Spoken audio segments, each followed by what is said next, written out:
Hey guys, कैसे हो सब लोग। आई होप आप सब बहुत ही अच्छे होगे, बहुत ही बढ़िया होगे, बहुत ही मस्त होगे। तो आज बात करेंगे द बॉयज़ के सीज़न 2 के बारे में।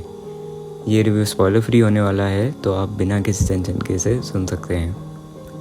स्टोरी के बारे में तो मैं कुछ ज़्यादा नहीं बताऊँगा। स्टोरी वहीं से जहाँ से सीज़न 1 एंड हुआ है वहीं से शुरू होगी। और हाँ, उन लोगों के लिए भी खैर वो भी सुन सकते हैं जिन्होंने सीज़न 1 नहीं देखा है। मेरे ख्याल में उनके लिए भी इस रिव्यू में कोई स्पॉयलर्स नहीं होंगे। तो शुरुआत करते हैं। कुछ नए कैरेक्टर्स ऐड हुए हैं और वो जो नए कैरेक्टर्स हैं वो बहुत ही ज़्यादा इम्पैक्टफुल हैं। जिस तरीके से उनकी आइडियोलॉजीज़ है, जिस तरीके से उनको लिखा गया है और जिस तरीके से उनको रिप्रेजेंट करा गया है, वो बहुत ही ज़्यादा काफ़ी ज़्यादा वेल रिटन, वेल डेवलप्ड और वेल डायरेक्टेड कैरेक्टर्स हैं। आप जब उनको शो में देखोगे तो आपको लग जाएगा कि किस तरीके के वो हैं। ठीक है, बाकी बॉयज़ जिस तरीके से कंटिन्यू कर ही रहा है हर सीज़न में, और भी ज़्यादा वायलेंस, गोर और उनका जो जिस तरीके का उनका ह्यूमर है, जिस तरीके से वो ह्यूमर को बताते हैं, वो सारी चीज़ें सीज़न 2 में भी हैं। और विथ डार्क थीम और बढ़िया तरीके से जिस तरीके से वो अपने द बॉयज़ डायरेक्ट हुई है उसी तरीके से वो आगे बढ़ रहे हैं। काफ़ी सारी और डीप स्टोरी में जो है वो और डीप हम जाते हैं और बहुत सारी चीज़ें हमें पता चलती है। सीज़न 1 जो था उसमें भी हमें काफ़ी सारी चीज़ें पता चली, पर इसमें हमें और ज़्यादा डीप चीज़ें बताई है और ज़्यादा स्टोरी से, और मैं बोल सकता हूँ कि स्टोरी के बारे में और पता चलता है, कैरेक्टर्स के बारे में और पता चलता है, किस तरीके से जो ओवरऑल क्या डेवलपमेंट हो रही है, क्या चल रहा है, उसके बारे में पता चलता है। उसके बाद में हाँ, जो सेटअप रखा गया है बॉयज़ का और जिस तरीके से उसकी लाइट्स रखी गई है, इन दोनों चीज़ों ने मेरे को बहुत इम्प्रेस किया था बॉयज़ में। क्योंकि अगर आप सेटअप को देखोगे तो बॉयज़ का सेटअप बहुत ज़्यादा सपोर्टिव है शो के लिए, जिस तरीके से उसको बनाया गया है। और सेकेंडली वो एक सिटी का है। ठीक है, वो एक ऐसी जगह का है क्योंकि वहाँ पे उस चारों ओर जिस तरीके से उस सेटअप को लिया गया है और उन जगहों को लिया गया है जहाँ पे जो भी शूटिंग वगैरह हुई है, तो सेटअप थोड़ी बहुत मेरी लाइन्स को डिसरिगार्ड कर देना अभी पिछली वाली। सेटअप जो है वो कुल मिला के अच्छा लगता है और बहुत ही ज़्यादा सपोर्टिव है।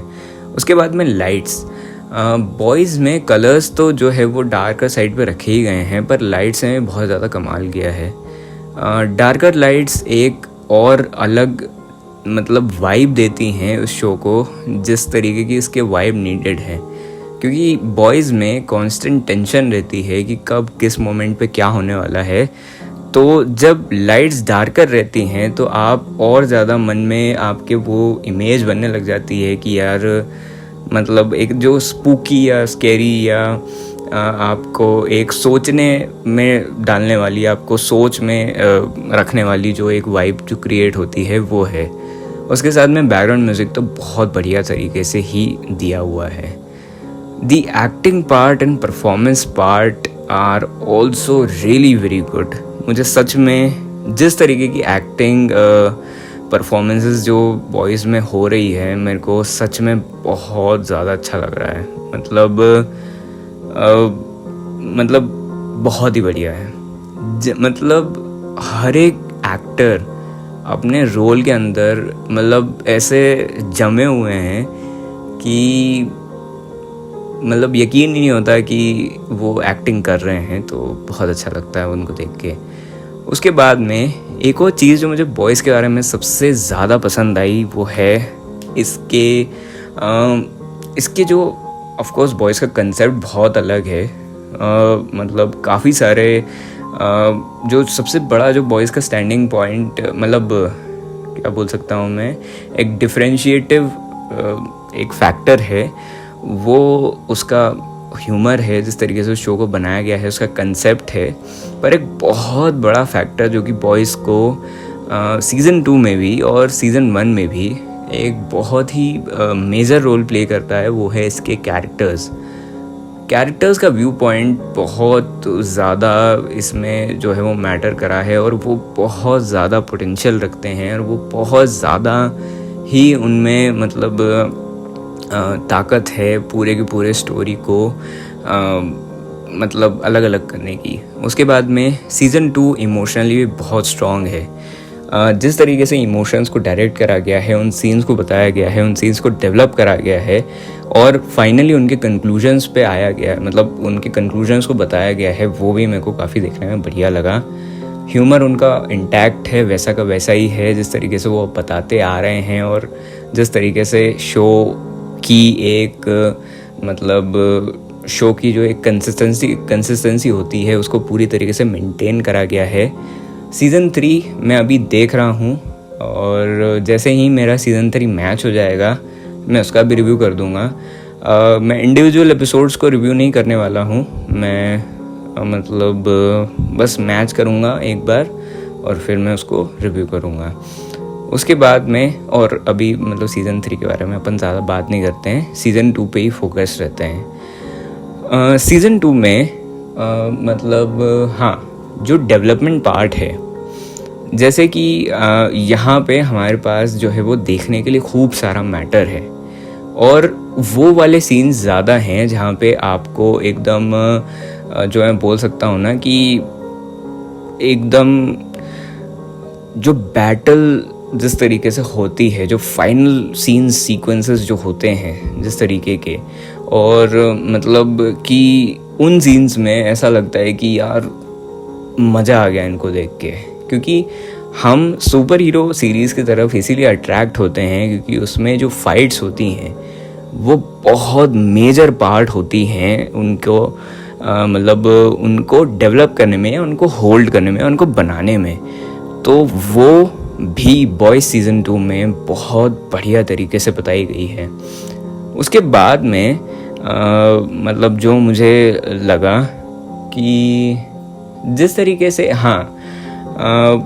एक और चीज़ मेरे को जो बॉयज़ की अच्छी लगती है वो ये है कि वो एक पर्टिकुलर प्रॉपर रीजंस देते हैं, यानी कि प्लॉट होल्स नहीं है इसमें।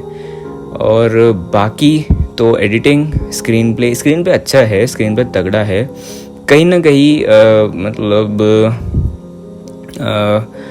मेरे को तो यार ऐसा कुछ बुराई नहीं लगी इसमें, ठीक है। पेसिंग मैंने अपने जो सीज़न 1 का रिव्यू उसमें बोल दिया था कि पेसिंग अगर डेवलपमेंट और ड्रामा में जाती भी है तो हमें जो जिस तरीके के सीन्स जो हमें मिलते हैं, जो कंक्लूजन वाले सीन्स जो मिलते हैं, या जो ह्यूमर जिस तरीके से वो सीन को डेवलप करते हैं और सीन को बनाते हैं और बताते हैं, तो उन सीन्स को देख के हम उस ड्रामा को मतलब देख लेते हैं।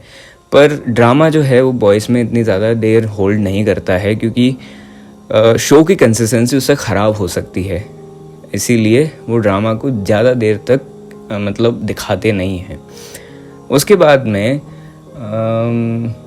और मैं क्या ही बोलूँ यार, देखो एक चीज़ मैंने सीज़न 1 के रिव्यू में बोली थी कि इनका जो कैरेक्टर जिस तरीके से वो बता रहे हैं वो अब सीज़न 2 में दुगना लेवल का हो गया है, क्योंकि जो नए कैरेक्टर्स हैं, ठीक है, और जो कि हमारे जो प्रीवियस कैरेक्टर्स हैं, जितने भी हमारे जो भी कैरेक्टर्स हैं, जिस तरीके से वो उन्हें डेवलप करते हैं और जिस तरीके से वो उन्हें बताते हैं, मतलब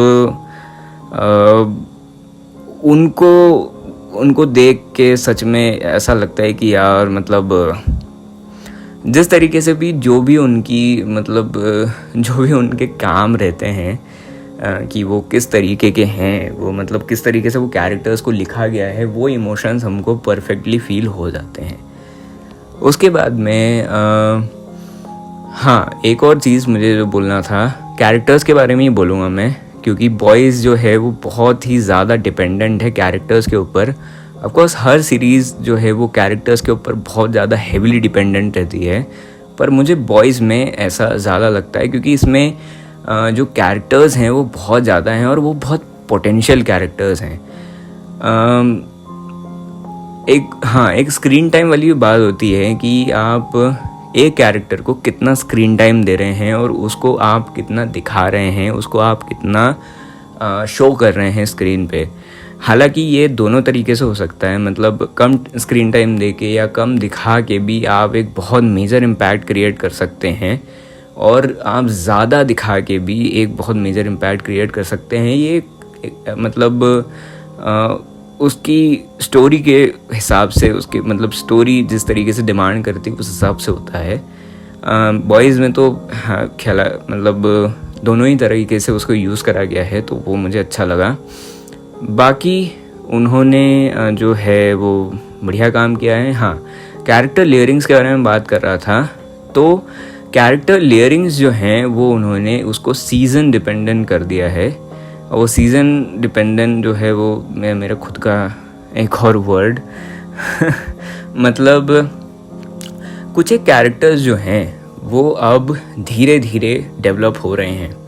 यहाँ पे एक चीज़ गौर करने की ज़रूरत है कि मतलब एक चीज़ पे ध्यान देने की ज़रूरत है, गौर, तो वो ये चीज़ है कि सिचुएशनल कैरेक्टर डेवलपमेंट भी इसमें अच्छी तरीके से बताया गया है, जो कि अभी जितना मैंने सीज़न 3 देखा उसमें वो काफ़ी अच्छे से और अच्छे से एक्सप्लोर कर रहे हैं। वो सिचुएशनल कैरेक्टर डेवलपमेंट क्या होता है, एक एग्जांपल देता हूँ आपको।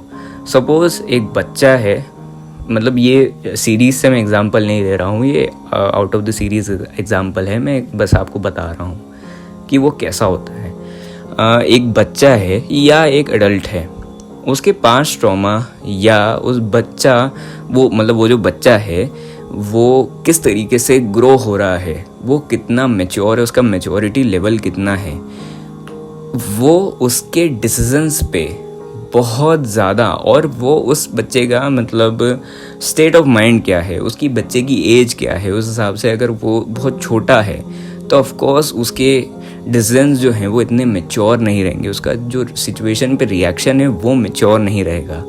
तो ये सिचुएशनल डेवलपमेंट होता है जिसका बहुत सही इस्तेमाल मतलब सही यूज़ जो है वो स्ट्रेंजर थिंग्स में भी करा गया है। चलो वापस आ जाते हैं हम बॉयज़ पे, तो यहाँ पे भी उसको बहुत अच्छी तरीके से यूज़ करा है। तो ओवरऑल अगर मैं बोलूँ तो टेक्निकली बॉयज़ एक बहुत ही ब्रिलियंट शो है, concept wise, story wise, presentation wise, और मतलब सारे वाइस बहुत अच्छे हैं इसमें, ठीक है। बॉयज़ जो है वो मैं ये तो नहीं बोलूँगा कि एकदम नियर टू परफेक्शन सीरीज़ है, पर हाँ अगर बॉयज़ जो है वो one of its own kind series है जिसको मतलब मैं बोल सकता हूँ कि कुछ अलग हटके पर बहुत अच्छे से बनाया गया शो है। तो आप बॉयज़ को ज़रूर देखना, मिस मत करना। मतलब सेकंड सीज़न आप अगर मेरे ख्याल में अगर आपने सीज़न 1 को देखा होगा तो आप सीज़न 2 ज़रूर देखेंगे, क्योंकि मतलब इतना ज़्यादा वही आ जाता है हमारे अंदर की एक्साइटमेंट ही आ जाता है कि अरे यार ऐसे पॉइंट पे एंड कर दी स्टोरी, अब आगे क्या होगा, अब आगे क्या होगा, अब आगे क्या होगा। मेरे साथ बहुत हुआ था क्योंकि और बस यार इतना ही, ठीक है। जिस तरीके से जो स्टोरी लाइन जाती है बॉयज़ की स्टोरी को, तो उन्होंने यार बहुत बढ़िया तरीके से लिखा है। मतलब सच में जिस तरीके से उन्होंने डिसीजंस लिए हैं स्टोरी को लिखने में, और जिस तरीके से वो स्टोरी को डेवलप कर रहे हैं, और जिस तरीके से वो स्टोरी को बता रहे हैं, और जितने कैलकुलेटिव वे में वो स्टोरी को रिप्रेजेंट कर रहे हैं, मतलब मुझे बहुत अच्छा लग रहा है। और वो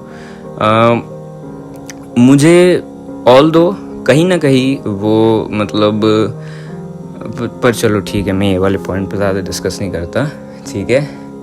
हाँ, एक जो बॉन्ड्स वाली चीज़ है, ठीक है, जैसा कि मैंने बोला कि कैरेक्टर लेयर्स बहुत सारी हैं और सिचुएशनल कैरेक्टर डेवलपमेंट है, तो जो बॉन्ड्स हैं वो उसके कारण ही ये दोनों जो चीज़ें मैंने बताई है, जो लेयर्स हैं और सिचुएशनल जो डेवलपमेंट है, बॉन्ड्स जो हैं वो उनके ऊपर बहुत ज़्यादा वेरी करते हैं। बाकी जिस तरीके से स्टोरी अनफोल्ड हो रही है और बहुत सारी चीज़ें हमें पता चल रही है धीरे धीरे, बॉयज़ जो है वो बहुत ही ज़्यादा आपको इम्प्रेस करेगा। आप जब सीज़न 2 देखते जा रहे होंगे, या मतलब क्योंकि मैंने बहुत पहले देखा था इसको, और वापस मैं उसको मतलब ये रिव्यू के लिए मैंने उसको थोड़ा वापस रिवाइज़ करा। तो रिवाइज़ इन द सेंस कि मतलब स्टोरी को वगैरह थोड़ा समझा, और बहुत और क्या बोल सकते हैं, देखने वेखने की कोशिश करी मैंने और देखा। तो यस, हाँ, जो डबिंग की बात है कि आपको इसको किस लैंग्वेज में देखना चाहिए, ये मुझे सीज़न 1 के रिव्यू में इंक्लूड करना चाहिए था, पर मैं मतलब ऐसा मैं नहीं इंक्लूड कर पाया। तो आई वुड रिकमेंड कि आप इसे इंग्लिश में ही देखो।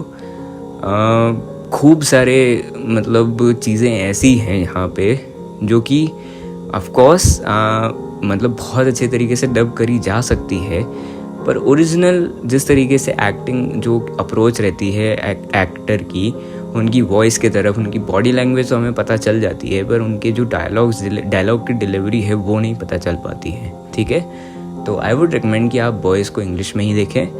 और for butcher, specially for butcher, William butcher का कैरेक्टर जो है, उनके लिए आपको इसको सच में इंग्लिश में देखना पड़ेगा।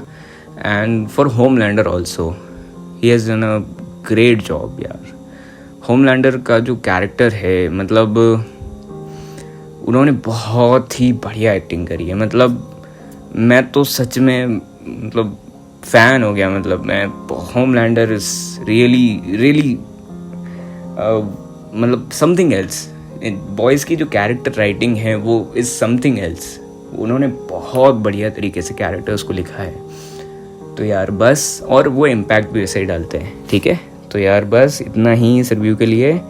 आई होप आपको ये जो है बॉयज़ पसंद आए, आपको खूब अच्छी लगे, और आप जो है इसका सीज़न 3 भी देखें। ठीक है, और बस यार मैं मैच करते ही सीज़न 3 को उसका भी रिव्यू देता हूँ।